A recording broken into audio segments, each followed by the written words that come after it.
احسان دی په تاسو باندې د دې علاقې مسلمانانو ورونو د چا بچي چې نن د قرآن ناظره ختم کړله زه ورته درخواست کوم دا بچی دې د قرآن حفظ ته کېنوه 3 کاله پس به ان شاء الله العزیز حافظ قرآن درځي کور ته ته به د حافظ قرآن پلار یې نو بیا پې نګراني کوه دا چې کوم بچي د قرآن حافظان شو د دوی پلارانو ته وایم لوی دولت درته الله در نصیب کو او د دې دولت نه نفع واخلئ فایده ترې نه واخلئ فایده ترې نه څه ده رمضان شریف را روان دی هسې هم مولانا افتخار صاحب هغې حافظ ته دستاربندي نه کوي کوم حافظ صاحب تر څو پورې چې هغه دور نه مکمل کړی نو دور چې مکمل کی هغه حافظ هغه په مسلح قرآن اورولی شي د حافظانو پلارانو د ژوند هیڅ پته نه لګي اوس چې کوم رمضان شریف را روان دی حافظ بچي ته د اوس نه ووایه زویه په دې رمضان شریف کې به ته مصلې ته مخکې کېږي او زه به درپسې شاته نیت تړم که په جومات کې گنجایش نه و خیر دی اجره کې دیره کې بیټک کې کو دغه هم نشته دی کور خو شته دی که نه چې د هر کور نه د قرآن کریم د تلاوت اوازونه راوځي څومره خوش قسمته زمیندار پلار دی چې په بچي پسې شاته نیت وتړلو په تراوو کې الف لام میم نه والناس پورې یې د رمضان د رحمتونو په میاشت کې په خپل کور کې د خپل بچي نه دا قرآن واورېدلو د الله لوی شکر ادا کوي یو خو په خپلو حافظانو بچو باندې په تراوو کې خامخا ختم وکړي او دویمه دا چې دا حافظان بچي مو علم ته کېنوئ ځکه که دوی تاسو دې ماحول ته ورویشتل دا کوم ماحول او معاشره چې زمونږ او ستاسو جوړه ده نو مونږ او تاسو زمیندار یو مثال یې داسې دی لکه ښکلی ښایسته غټ پټ بوزغلی چا تیار کړی وي او تاله یې درکړي او ته یې اوسې چېرته په شړه ځمکه کې یا په سیمټو یا په ماربلو باندې د پاسه ورتاو کې نو بس ورځ نیمه پس به مړاوي وي او هفته نیمه پس به وچ وي بله ورځ له بچا راغونډ کړی وي او بس تنور ته به یې ورتاو کړی وي د تنور خشاک به ترېنه جوړ شوی وي زمونږ دا کچه بوزغلي دا به درنه ورځ په آخر داسې تازه غواړو لکه څنګه چې درته نن تازه درکړل دا زمونږ د شپو محنتونه دي دا زمونږ د ورځو محنتونه دي مونږ ډېر کړي دي یو ستاسو په دې بچو باندې مونږ خپل سرونه په تلي کې کېښودلي دي مونږ د وخت د زورورو د زور لحاظ نه دی کړی مونږ د وخت د دولتمندو د دولت سهارا نه ده اخیستې مونږ ته ډېر افرونه وشو راځئ 10,000 روپۍ میاشت به درله درکومه ما د مدینې د جانان پګړۍ خپل حریت او خپل ازادي او خپله مدرسه په 10 روپو نه ده قیمت کړې 10,000 روپو باندې 10,000 نه چې 10,00,000 او 10 کروړه راته راکې والله العظیم که د خپلې پګړۍ یو ول پې قیمت کمه مونږه وږي خیر دی مونږ په تکلیف خیر دی مونږه ته معاشي تنګي خیر دی هر څه مو قبول دي خو خپل حریت او خپله مدرسه او خپل نظام چې ستا بچی پکې د قرآن حافظ جوړیږي زه په دې سودا نه کومه مونږ ښکلي ښکلي علما په سرو کفنونو کې الله له ولیږل خو سر مو ټیټ نه کو مونږ په یوه ورځ باندې په دې وطن کې 15 شهیدان د هغې جنازې مونږ اوچتې کړلې د علماؤ د داسې علماؤ باجوړ کې چې کله په یوه ورځ باندې زمونږ 15 ملګري شهیدان شو زه په خپله فاتحه ولاړم نو په هر کور کې ژړا وه په هره کوڅه کې یتیم و په هره سترګه کې اوښکه وه نو داسې پکې هم شوي دي چې ماشومان مازدیګر سبق له راغلي دي او قاري صاحب په دماکه کې شهید شوی و ماشومانو مشوره کړې ده چې دا قرآن پاکونه به واخلو د قاري صاحب قبر ته به کښېږدو ماشومان بچي مې تلي دي او تورو خاورو ته خپل قاري صاحب ته سبق اورول، خو مونږ چرته سر ټیټ کړی نه دی. مونږ د الله د دین د غلبې د دعوې نه رستو شوي نه یو. مونږ چې هر سهار راوځو زړه کې مو دا وي ماښام به یا کور ته راشو یا به را نه شو. په تاسو احسان نه کوو، حقیقت حال درته صرف بیانو. مونږ د خپل رب سره د خپلو ځوانو، د خپلو خولو، د خپلو ژوندونونو د هغې سودا کړې ده. په تاسو مو هېڅ احسان نشته. الله به راله ښکلي جنتونه راکوي.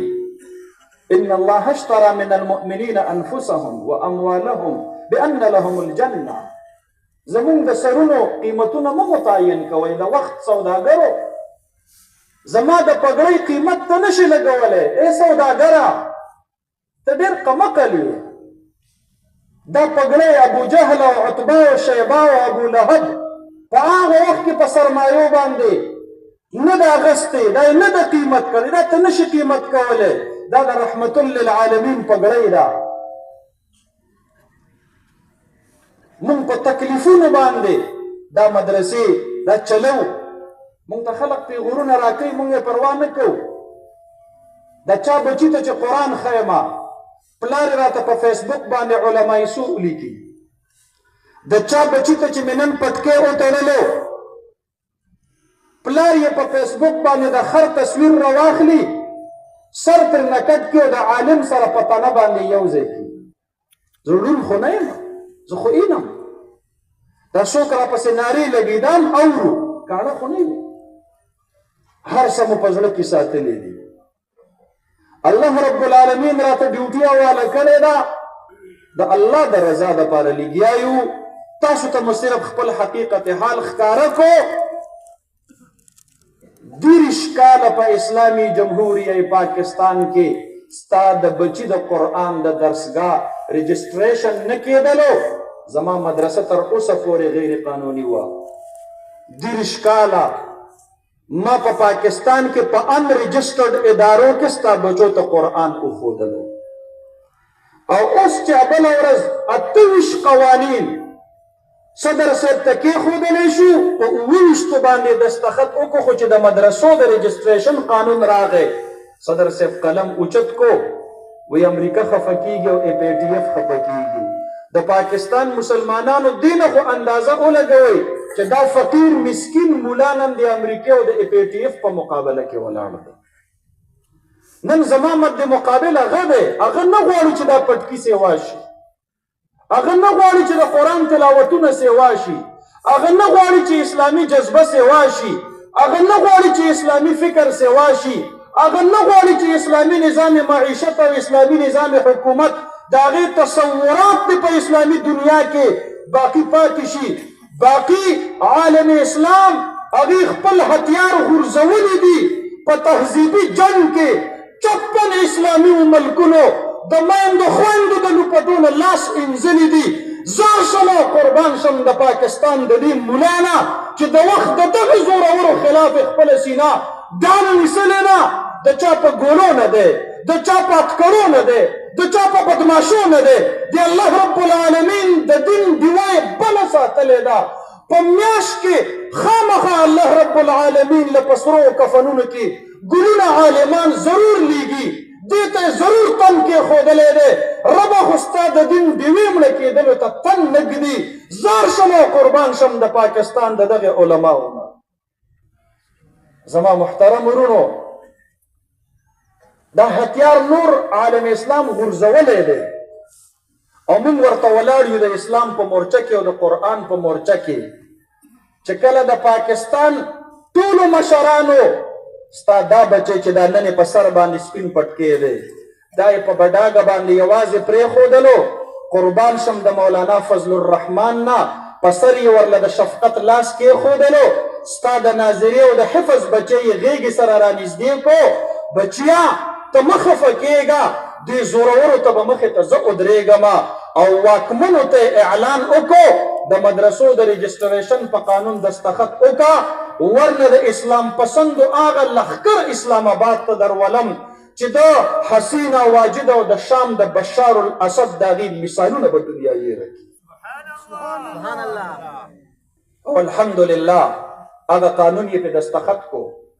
زمینداره کاکا نن چې د کور ته سپینې پګړۍ والا د قرآن د تلاوت کوونکي ژبې والا بچی درځي، مولانا افتخار ته هم دعا کوه، خو مولانا فضل الرحمن په دعا کې مه هېروه. دا د هغه برکت دی. دا مونږ چې صحیح په دې وطن کې او ستا دې بچو ته څه دا د هغه گلشن دی. مولانا فضل الرحمن په دې کال کې پاکستانی قوم ته 1,12,000 د قرآن حافظان په تحفه کې ورکړل. نور ته څه غواړې؟ او ستا بچي ته مې د قرآن ناظره پې وښووله، ستا بچي ته مې د قرآن حفظ پې وښوولو، ستا بچي ته مې د دین علم پې وښوولو، په خپل سیاسي قوت باندې مې په خپله مدرسه رجسټر کړله. اوس نو وروسته به هم ته ما ته وایې چې ملا سیاست مه کوه.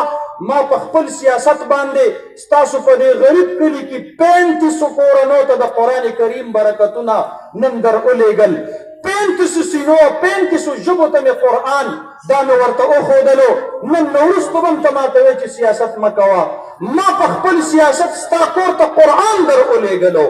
ما په خپل سیاست باندې پرون په چیف جسټس باندې د ختم نبوت خلاف ټولې فیصله واپس کړله. ما ستا ایمان محفوظ کو. نن چې ته نادرا ته لاړ شې او شناختي کارت جوړې او په ختم نبوت دستخط کې، دا د مفتی محمود برکت دی. زما د سیاست به برکته ستا په جیب کې د نادرا شناختي کارت دا د ختم نبوت تصدیق دی. ته راته اوس ووایې چې زه نور سیاست وکړم او کوی نه کومه. الله اکبر، الله اکبر، زنده‌باد. زما محترم ورونو، د دې وجې نه مولانا صاحب او خپلو علماو ته وایو، علماو تاسو به ټینشن نه اخلئ، مونږ در سره ملګري یو د قرآن کریم د تحفظ دپاره انشاءالله. ملګرتیا به کوو انشاءالله. د قرآن ملګرتیا به کوو انشاءالله. د قرآن د مدرسې ملګرتیا به کوو انشاءالله. د دغه خپلو عالمانو ملګرتیا به کوو انشاءالله.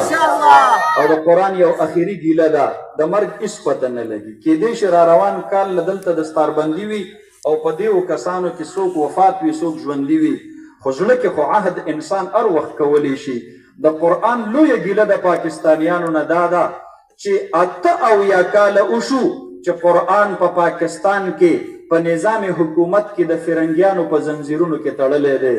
قرآن انشاءالله العزیز داسې زلمي درله تیارومه، داسې زمیندار درته تیارومه، داسې سټوډنټان درته تیارومه. قرآن تا به ګټي کو خپلې ځوانۍ پکې بایلي، خو تا به ګټي انشاءالله العزیز. قرآن تا به نافظ کوو انشاءالله. قرآن تا به په اسلام آباد باندې حاکم کوو انشاءالله. د مشرق نه راختونکې نور د دې خبرې خوشخبري ورکوي چې مستقبل د پاکستان د اسلام سره د قرآن سره وابسته دی. مشرق سے ابھرتے ہوئے سورج کے جبیں پر مرقوم تیرا نام ہے کچھ ہو کے رہے گا. او آغا اغیار کوم چې زما مدرسې ختمول غواړي، زما د قرآن درسونه ختمول غواړي، अभी तो वायु अब टूट गिरेगी जंजीरें, अब जिंदानों की खैर नहीं, जो दरिया झूम के उठते हैं तिनको से निकाले जाएंगे. कटते भी चलो बढ़ते भी चलो, सर भी बहुत बाजू भी बहुत, चलते भी चलो कि अब डेरे मंजिल ही पे डाले जाएंगे. ए खाक नशीनों उठ बैठो, वो वक्त करीबा पहुंचा है जब तख्त गिराए जाएंगे, जब ताज उठा ले जाएंगे. इस्लाम बगालिब कीगी इंशाअल्लाह रसर हुआ लाश उचट गए इंशाअल्लाह रसर हुआ, अखबल ज़यून बांधे उतरे गए इंशाअल्लाह रसर हुआ.